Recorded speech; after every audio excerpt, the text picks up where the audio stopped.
And so the discussion on the big L takes...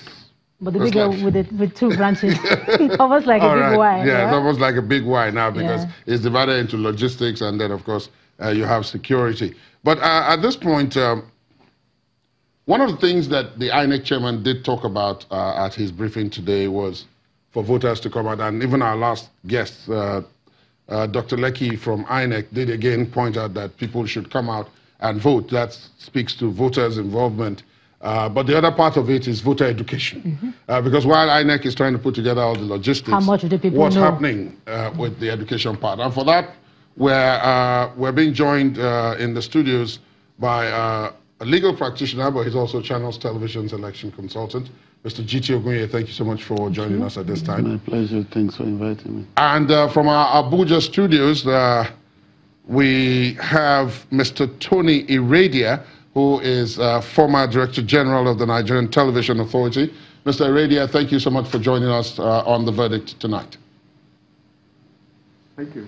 Now, let me start with you, Mr. Iradia, and ask, so far, in terms of voter involvement and education, are you satisfied with what INEC has done, and in fact, what the other stakeholders like the political parties and other government agencies have done in this regard for this election? Well, thank you.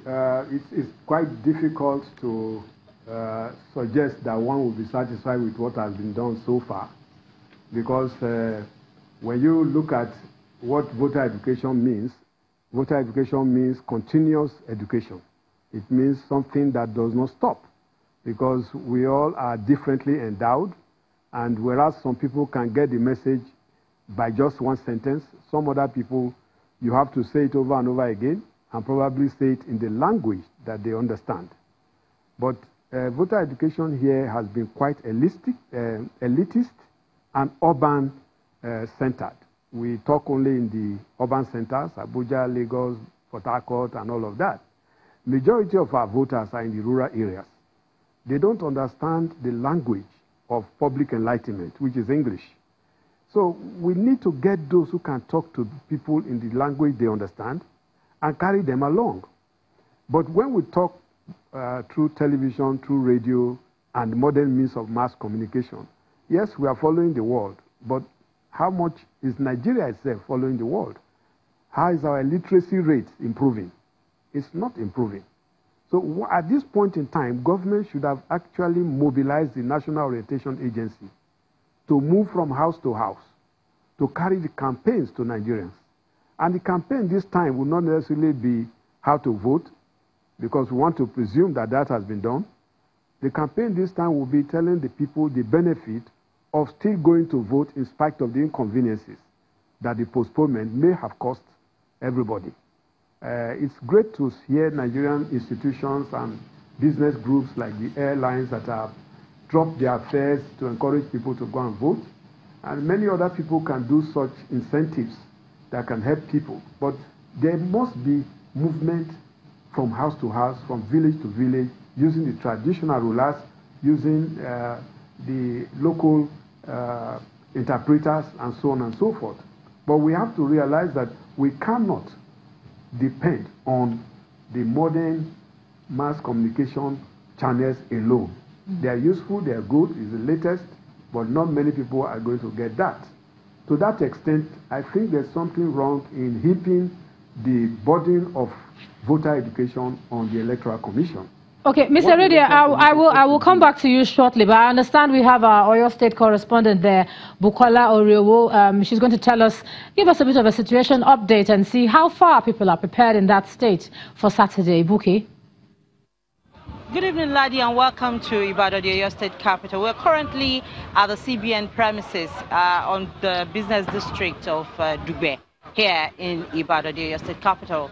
And as you can see, it's a beehive of activities. This place will witness no sleep today, obviously, because sorting of sensitive materials is currently going on, and the whole street outside is littered with buses ready to take on these materials as soon as they're sorted. Sorting has been on since afternoon, and I'm sure it's going to run into the night and probably spill over till tomorrow. Meanwhile, non-sensitive materials have been sorted and distributed. We were at INEC office earlier on in the day, and we saw the distribution and the sorting of non-sensitive materials like ballot boxes and other equipment that are going to be used by the electoral officers. Meanwhile, from the beginning of the week, various engagements have been ongoing. INEC has met with security personnel in Oyo State across all the agencies, the police, the civil defense, the soldiers, the army. All of them have been meeting, and there's just one critical point that they want to achieve: credible polls, and especially a peaceful one. And it looks like that result is going to be achieved after all, because according to the REC, that engagement is going to be an ongoing one until Saturday when the polls actually comes. And from the REC side, INEC is ready. They have everything set. And that is what we're actually witnessing in this place. I've also met with representatives of political parties earlier on in the week. I think that was yesterday.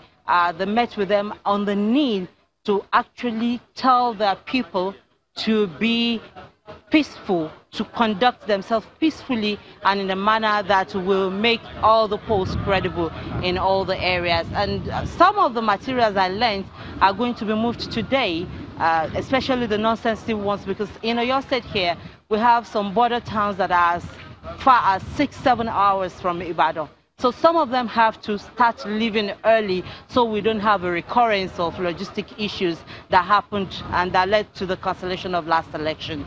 So that's the update from here. But the city is calm. Campaigns have started, but it's on a mild note.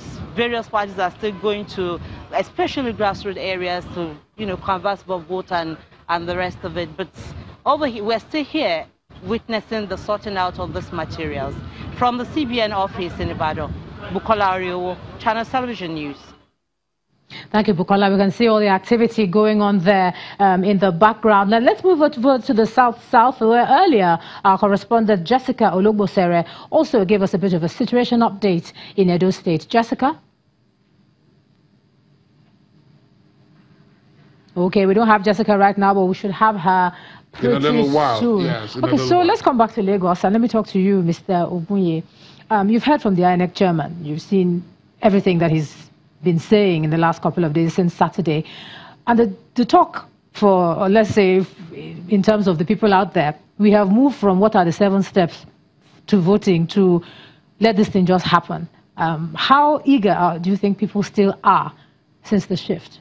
I think that people are still eager, in spite of the disruption that the shift generated.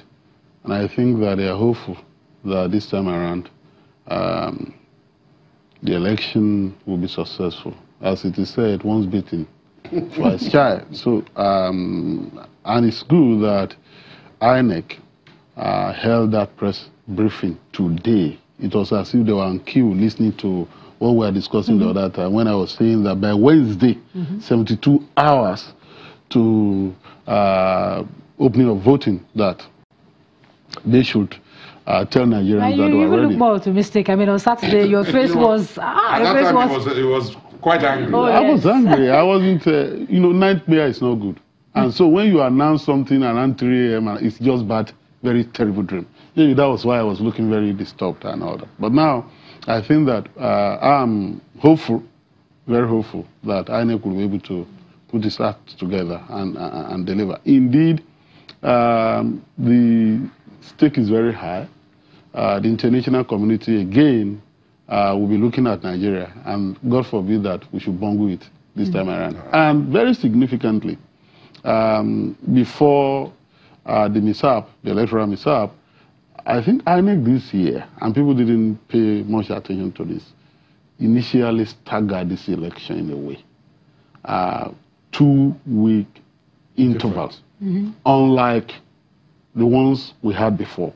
And I think that they did that because they took a realistic view of their level of preparedness, of the logistical challenges they might encounter down the road, and all the other hiccups that might come. And I think that with all that they've done thus far, they should be able to clean sheet.